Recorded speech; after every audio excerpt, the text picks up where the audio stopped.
Hi everybody, Steve Cooper here in Worcester, and I just want to take a couple minutes and talk a little bit about how I got into this business of broadcasting, which was a zillion years ago at this point, actually almost 30 years ago. And right now we're actually in Worcester on an assignment right now where a car went into the building. Everybody seems to be okay. That's the good news here. But I just want to take a little bit of time and explain to you about what we do on a daily basis. Now, I began doing this a long time ago, and this actually is our news car right here. But if you look over here, this is our sort of home away from home, and I'm going to take you inside there in just a minute. But first I wanted to take a little bit of time and tell you about how this was really a dream come true for me. I always wanted to get into broadcasting.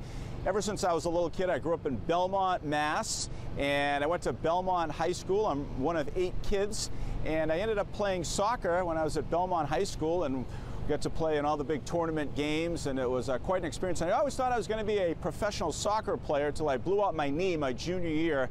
But it was also a blessing in disguise, because that's when I really decided that I wanted to get into broadcasting.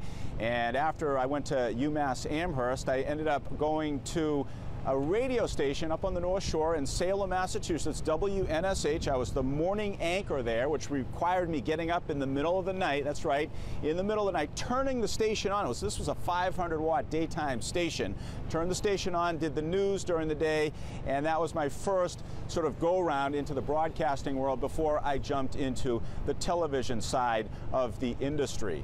Now, after I worked in radio, I worked up at WMUR up in Manchester, New Hampshire, where I had a chance to cover several presidential primaries up there. I was the first reporter to interview then Governor George Bush when he was running for president. I flew down to Austin, Texas, and I was the first reporter, TV reporter, to do an extensive interview with him when he was deciding about running for president. Of course, he eventually did become the president. Now, fast forward to 7 News, and I've been here for, well, since 1999. That is when my twin boys, Benjamin and Jonathan, were born. And ever since then, I've been anchoring. I've covered a lot of stories, and I say a lot of stories, and that means really anything from weather. We're right here on the dunes. Some of the worst storms and blizzards. It is just brutal out here right now. And hurricanes and even tornadoes and microbursts that have come through the New England area, to, of course, the Red Sox winning the World Series.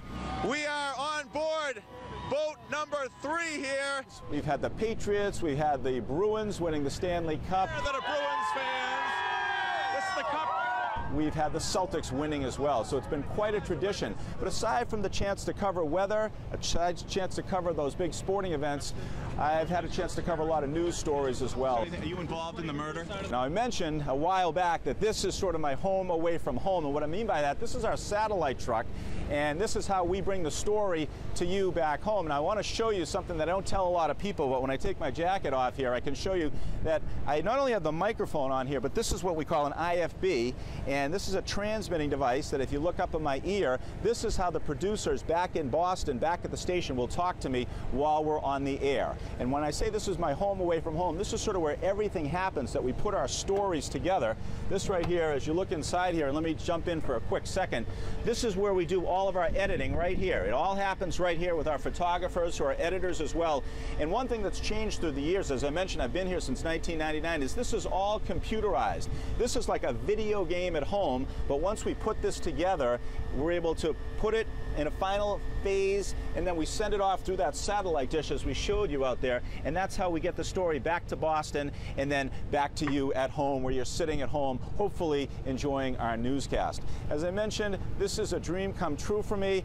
I wouldn't do anything else in the world. I enjoy my job, I enjoy my family. I grew up here in the Boston area, and really this is where I want to be for years to come. Thanks for listening, and we'll see you out on the streets.